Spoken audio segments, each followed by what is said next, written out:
Selamat siang semuanya sahabat tani.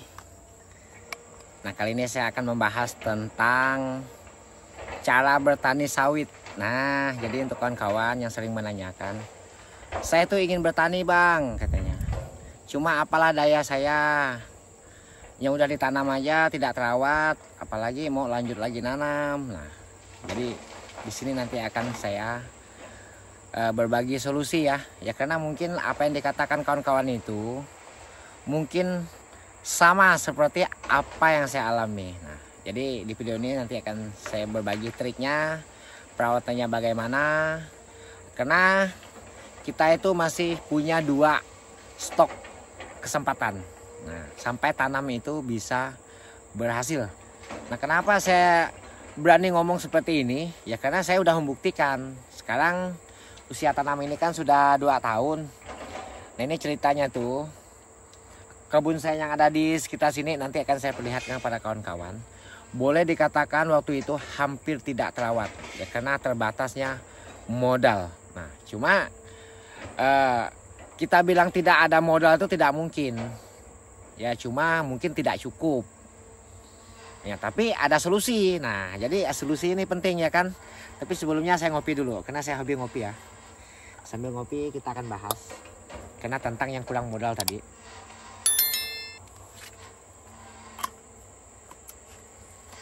Terutama waktu ya. Nah, itu yang penting. Kalau kurang modal ditambah lagi kurang waktu. Nah, itu sangat sulit ya. Sangat sulit. Ya, karena ada stok 2 itu satu-satunya. Waktu dan niat. Nah, itu niat lagi. Jadi yang pertama itu niat, intinya kan. Niat. Kalau niat kita memang ingin sawit berhasil, tentu mental. Nah, mental itu temannya tuh, niat dengan mental temannya. Karena proses bertani itu kan panjang.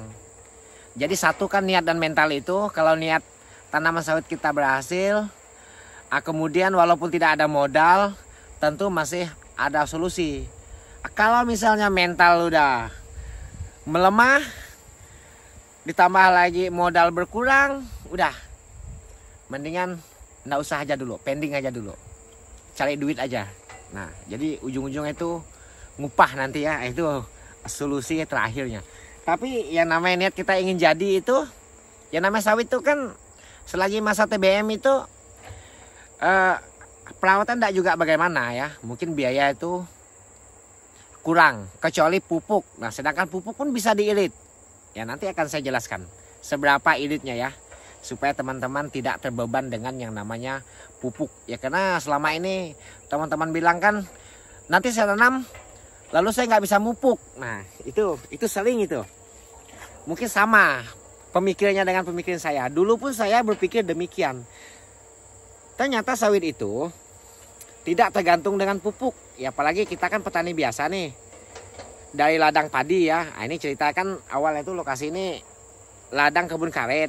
Cuma sudah renggang, sudah tidak bisa menghasilkan. Saya tumbangkan secara manual, kemudian saya tanam padi. Nah, lalu disertai menanam sawit.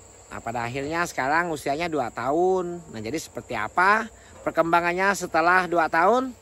Dengan kurangnya modal, dengan kurangnya waktu. Yuk, ikutin terus video ini. Nanti akan saya perlihatkan sedetail-detailnya supaya teman-teman bisa lebih tambah semangat merawat kebunnya. Ikuti terus video ini. Nah, berikut ini saya jadikan contoh ya. Ya karena kita kurang modal ya kan. Karena kita modalnya tenaga. Kalau saya mengerjakannya cukup saya luangkan waktu 2 jam per hari. Cuma ya tergantung teman-teman, sempatnya pagi, sempatnya sore. Ya kalau sempat pagi saya lakukan pagi, kalau sempat sore saya lakukan sore. Itu berisik ya, itu tetangga bikin parit itu. Bukan saya itu kerjaan tetangga. Nah, jadi dia buka di samping kebun kita. Nah, ini tentu kita dari awal kan menargetkan sesuai kemampuan kita buka lahan itu. Kita berawal dari sedikit, ya katakanlah 100 pohon. Nah, 100 pohon itu kan mudah menghitung ya. Nah ini Kalau saya punya prinsip, saya mengerjakannya ya. Ya mungkin sebanyak-banyaknya 20 pohon per hari itu udah sangat mantap ya. Terkadang saya cuma dapat 20 pohon. Apa yang saya kerjakan? Nah ini, membersih di sekitar pangkal tanaman ini. Nah ya. Ya karena sawit, apalagi lahan ladang, kalau pangkal tanamannya itu bersih, kemungkinan dia bisa subur. Ya karena dulunya itu ini lahan bakar bekas ladang. Jadi pupuk itu enggak juga seberapa banyak. Nanti saya sebutkan dosis pupuknya ya untuk kebun ini ya. Nah, ini saya sebut yang misalnya 100 pohon ya kan. Kalau di atas 100 pohon, kalau udah 500 pohon itu udah lain cerita. Itu udah bukan kelas yang kurang modal itu. Mungkin dia lagi sangsut aja, dia tidak mampu merawatnya kan.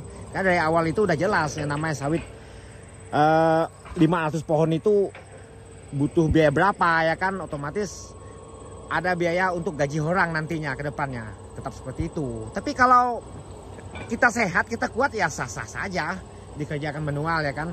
Tapi ini kita ngomongin dari yang udah tanam tidak terawat. Nah udah tanam lalu terlantar. Nah ini kan 2 tahun nih. Nah ini waktu itu saya buang buahnya ya. Ini udah muncul buah yang kedua kalinya. Aturannya saya udah panen, tapi saya tunda masa panennya. Nah ini kita cukup merawat di bagian piringannya saja. Ini jarang saya lakukan penyemprotan ya, karena kalau selalu menyemprot biaya itu agak tinggi. Karena kita beli obat-obatan lagi. Nah ini sering pakai tebas ya, adapun penyemprotan lebih bagus sih 4 kali per tahun. 4 kali per tahun. Nah begitu hijau dikit semprot, hijau sedikit semprot. Nah begitu udah semak di bagian pangkal tanam ini, nah, kayak ini kan, ini semak nih, ini belum nyampe sini pengerjaan saya nih. Nah ini pakai tebas dulu supaya daun tanam ini tidak ada yang mati ya, imbasnya semprot kita. Nah itu yang sudah saya kerjakan. Yuk kita di depan sana. Ini tentang yang kurang bermodal ya, supaya dia tetap berhasil. Nah, teman-teman bisa melihat, nah, ini pangkal tanamannya agak kurus-kurus. Ya karena ini kurang pupuk. Ya walaupun kurang pupuk, ya kalau dibersihkan bagian piringan ini, otomatis masih bisa berbuah. Nah, kalau udah ada nampak buah, otomatis kita makin candu ya kawan-kawan. Ini lahannya kecil ya, itu nampak pinggir itu hutan tuh. Berarti ini menandakan lahan nih kecil. Nah, ini jurus yang saya lakukan dulunya ya, ini dulunya. Ya tapi sampai sekarang pun seperti itu. Ya. Tetap saya lakukan sendirian kalau untuk penebasan sekitar piring tanaman ini. Nah ya, jadi itu yang terpenting. Nah kalau ada dana lebih ya baru kita mupuk ya kan, mupuk. Nah itu sih beli ya. Nah, ini pupuk tidak seberapa ini. Kalau ngejar usia 2 tahun ya, nanti saya sebutkan rincinya. Nah itu contoh yang belum saya kerjakan. Jadi seperti apa yang udah harus dikerjakan maksudnya tuh. Nah seperti ini. Nah, jangan tunggu lama-lama. Kalau udah mulai semak seperti ini, langsung kita babat. Langsung kita babat gulmanya. Nah, itu contohnya ya. Nah ini belum saya kerjakan. Nah ini tuh masih semak-semak itu.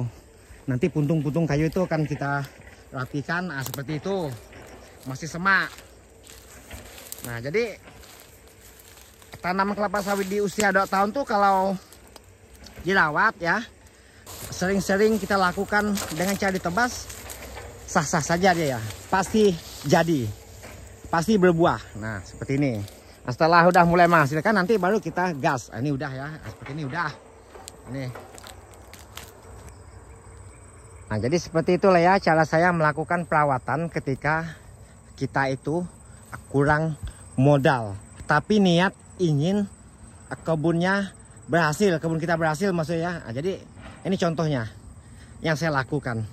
Terkadang saya itu mendapatkan hanya 10 pohon dalam sekali terjun ke lapangan. Nah, jadi 10 pohon dikali 10 hari selesai juga ya kan, 100 pohon. Nah, gitu saya dulunya.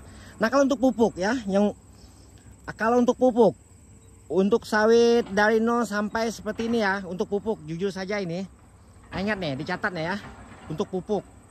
Karena pupuk itu kan tidak tidak terlalu banyak, cuma dia dibikin harus dipupuk dalam arti rutin. Nah ini ya, pertama tanam ya, jujur saja saya menggunakan urea 150 gram per pohon. Ya tinggal teman-teman kalikan saja, 100 gram dikali misalnya 100 pohon, ya cuma berapa kilo, cuma mungkin 15 kilo. Bulan ketiga NPK 15 64 200 gram ya kalikan saja misalnya 100 pohon baru 20 kilo. Nah ya kan, baru 20 kilo. 3 bulan lagi kita beli lagi NPK yang 12 17. Kita kasih 300 gram dikali 100 pohon ya 30 kilo ya kan. Bulan berikutnya lagi NPK 12 17 saya naikin 400 gram dikali 100 pohon baru 400 gram 100 pohon, berarti ya 40 kilo ya, belum 1 karung dah. Dia udah lebih 1 tahun ya. Lanjut lagi NPK 12 17. Kita tebar lagi, udah naik ke 500 gram dikali 100 pohon, udah mulai 1 karung. Rutin aja itu. Jadi hasilnya seperti ini. Teman-teman bisa lihat di catatan itu ada tuh sampai usia 2 tahun ya. Saya pikir ya sebanyak itu pupuk kan tidak terlalu memberat kita ya kan. Takkan mungkin ya saya leset-lesetnya ya. Ekonomi kita ya pupuk sebanyak itu karena bukan tiap hari ya. Tidak mampu kita beli. Nah kalau udah jadi 100 pohon udah berhasil ya terserah teman-teman. Kalau kiranya mampu melanjutnya ya lanjutkan lagi ya kan. Ya tambah lagi. Ya dulu saya seperti itu. Nah maka saya berani ngomong. Untuk teman-teman yang katanya udah ditanam lalu tidak terawat ya beda lagi halnya. Misalnya yang baru buka itu ada lagi nanti tutorialnya, ada lagi video berikutnya akan saya buat apa saja langkah-langkahnya supaya kita bisa bertani sawit. Nah jadi ada lagi ya langkah-langkahnya. Oke kawan-kawan, hanya itulah video yang bisa saya sampaikan. Semoga cara yang sudah saya lakukan ini bisa memberi manfaat untuk sahabat petani kelapa sawit yang katanya sudah tertanam lalu terlantar, lalu kurang modal, lalu tidak terurus. Nah jadi itulah solusinya ya. Kita tidak usah menggebu-gebu karena tanaman sawit ini kan ada prosesnya. Ya santai aja, ya kunjungin misalnya 2 jam atau 1 jam dapat 10 pohon ya kalikan saja ya. Saya rasa nggak sampai 1 bulan ya udah selesai ya untuk pembersihan di bagian gulmanya. Maka dia jadilah tanam ini seperti yang teman-teman lihat.